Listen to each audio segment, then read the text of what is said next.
대한민국 역사를 통틀어 선을 시게 넘은 왕이 한 명 있습니다. 바로 세종대왕이죠. 생전에 그렇게 고기를 좋아하셨다고 해서 육시광으로도 불리기도 하고요. 파도 미담만 나온다고 다른 왕들은 업적 한두 개 겨우 만들 때 학문, 정치, 경제, 사회, 문화, 과학, 음악, 국방까지 모든 방면에서 전무후무한 업적들을 만들어냈죠. 괜히 뒤에 대왕이 붙는 게 아닙니다. 그럼 어떻게 이게 가능했느냐? 일단 본인이 웬만한 언어학자를 뛰어넘는 지식인으로 한글 창제의 구화를 해냈다고 할 수 있고요. 다른 분야들에선 사람 보는 눈이죠. 뛰어난 안목 덕분이고요. 분야별로 뛰어난 인재들을 알아본 다음엔 용인술이죠. 신하들에겐 악마로도 불릴 만큼 그들의 역량도 끌어내고 믿음도 주고 궁극적으로는 뽕까지 알차게 빨아먹었기 때문인데요. 오늘은 분야별로 세종과 그의 크루들, 마치 마블의 닉 퓨리와 어벤져스와 같았던 그들을 살펴보고자 합니다.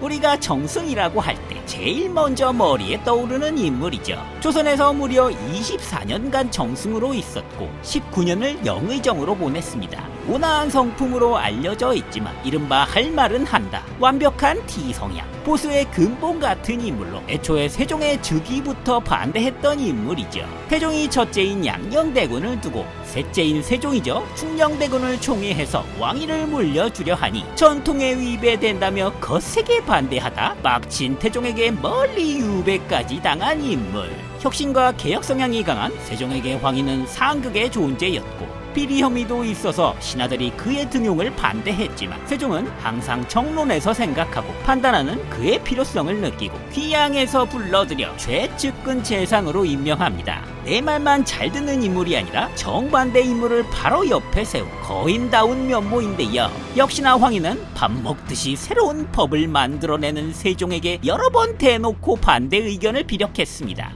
전하, 당치도 않사옵니다. 부디 명을 거두어 주소서. 그 이유는? 하지만 세종은 생각했죠.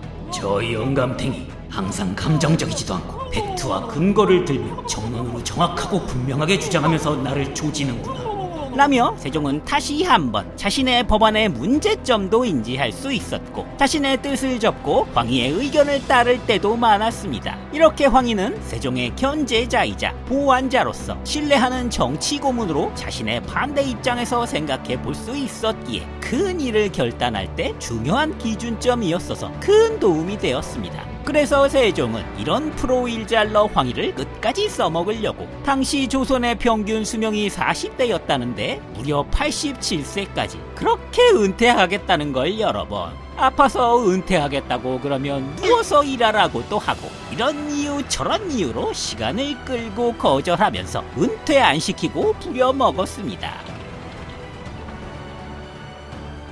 당시의 조선은 날씨의 예측을 멀리 떨어진 중국으로부터 과학이 담긴 역설을 받아 쓰고 있었고 상황이 이러니 당연히 각종 예보에 차이가 날 수밖에 없었습니다. 그래서 세종은 우리 스스로 역설을 만들기로 결심하는데요. 인재가 필요했던 세종은 젊은 문신을 몇 명 뽑아 역설을 익히게 했는데 단연 두각을 나타낸 인물이 등장하게 됐습니다. 바로 이순지였죠. 이순지는 천재 수학자에 가까웠는데요. 몇 번 떠보면서 세종은 이순지를 테스트해보고는 팩트를 확인해보고 검증되고 나니 확신을 갖고 밀어주었고 이후 정초, 정인지 등을 도와 칠정산을 완성하고 간의, 규표, 해식의 보루각 등을 제작 건립하게 됐습니다. 이것은 모두 이순지의 사기적인 수학 계산 능력 덕에 가능했던 일이라지요. 그리고 다음은 조선시대 대표 금손이죠. 창영실입니다. 부산에 살았고요. 아버지는 중국인이고 어머니는 기생인 그야말로 천한 노비의 신분이었는데요. 손재주가 뛰어나기로 부산 바닥에 유명해져서 등용 자체는 이미 세종의 아버지 태종 때 됐습니다. 그리고 제대로 빚은 세종 때 받죠. 보고 또 보고 무슨 드라마 제목이 아닙니다. 세종은 한 번에 사람을 채용하지 않습니다. 몇 번씩 테스트를 해서 관찰하고 검증한 다음에 일단 낙점하면 묻지도 따지지도 않고 팍팍 밀어주는 스타일이었는데요. 이미 세종은 태종 때 어린 시절부터 창영실을 봐왔기에 검증이 끝난 상태였죠. 이미 세종이 점찍은 남자였던 창영실은 세종이 즉위하자 바로 불러들여 꼬드기기 시작했습니다. 야 영실아, 너 명나라로 유학 보내줄까? 미끼를 던져보는 것이고 당시의 조선은 금강산만 가보는 것도 꿈이라고들 했다지요. 그런데 무려 명나라 유학이라니 어마어마한 영예였는데요. 물론 세종이 그냥 보내줄 리가 없었습니다. 그 대신에 형이랑 일 하나만 하자. 다 나라를 위한 프로젝트야. 명나라에 가면 말이야, 전체 측정 각도기란 게 있어. 그거 좀 가져와라. 그 무의식의 원리도 좀 알아오고. 당시 세종은 시간 때문에 골치가 아팠거든요. 중국이란 나라 땅이 엄청나게 넓기 때문에 같은 나라 안에서도 시차 차이가 났는데요. 이런 중국 시계를 표준으로 만든 거니 조선의 해시계는 도통 맞지를 않았습니다. 이런 비밀 임무를 안고 명나라에 간 장영실.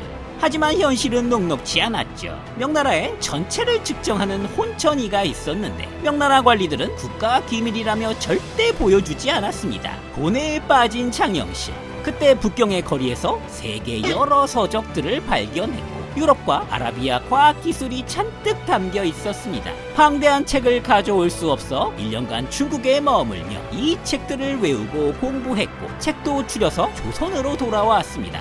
그렇게 장영실은 세계 최고 수준의 기계 기술자로 세종 밑에서 정교한 무의식계인 자경루, 옥루를 만들어내고 나중에 박연의 악기 제작에도 도움을 주는 등 그야말로 세종의 꿈을 이룩해준 드림 팩토리가 되었습니다. 앉으나 서나 흥얼거리던 남자. 절대음감의 소유자 박연이 있었습니다. 34이라는 늦은 나이에 문과에 급제했고 음악과 상관없는 왕세자의 교육을 담당하고 있었는데요. 바로 이때 음악을 사랑했던 어린 세종을 만나면서 그의 인생도 뒤바뀌게 됐습니다. 나라를 다스리려면 예와 음악이 중요하오. 그래야 태평성대를 누릴 수 있지 않겠소? 저 또한 그렇게 생각하옵니다. 그대가 음악적 재능이 뛰어나니 훗날 내가 임금이 되면 나를 좀 도와주시오. 그리하겠사옵니다. 그가 심혈을 기울인 분야는 악기였습니다. 당시 조선은 고려 예종 때 송나라 황제 휘종이 보내준 악기를 쓰고 있었는데 각종 난리를 겪으며 대부분 망가지거나 없어졌습니다. 무슨 국가 행사가 있어도 영 궁중음악이란 게 별로였죠. 그래서 궁중음악에 꼭 필요한 편경을 우리 음 기준으로 절대음감이었던 박연이 12가지 음을 내는 표준 율관을 각고의 노력 끝에 만들어냈고 기존 중국 편경을 버리고 우리식으로 새로 만들어냈습니다. 이때부터 왕립 국악단이 제 모습을 갖추게 된 것이었죠. 그리고 대망의 시연날. 음악을 듣고 세종이 너무 좋은데? 근데 한음이 좀 높지 않아? 살펴보겠사옵니다. 알고 보니 돌을 갈기 위해 그어놓은 먹줄이 그대로 남아 있었다고 합니다. 돌을 다 갈지 않아 그랬던 건데요. 돌을 갈고 나니 정확해졌다고 하죠. 이걸 혼자 눈치챌 만큼 세종의 음악적 감각은 탁월하다고 볼 수 있을 겁니다. 당시 조선의 북쪽 국경은 걸핏하면 북방 만주족 야인들이 출몰하면서 꼴찌였기에 북방을 개척하고자 했습니다. 그래서 세종의 선택은 무신 출신도 아니고 체구도 작은 유학자였던 승지 김종서를 부임시켰습니다. 쟁쟁한 무신들을 놔두고 왜 그랬을까요?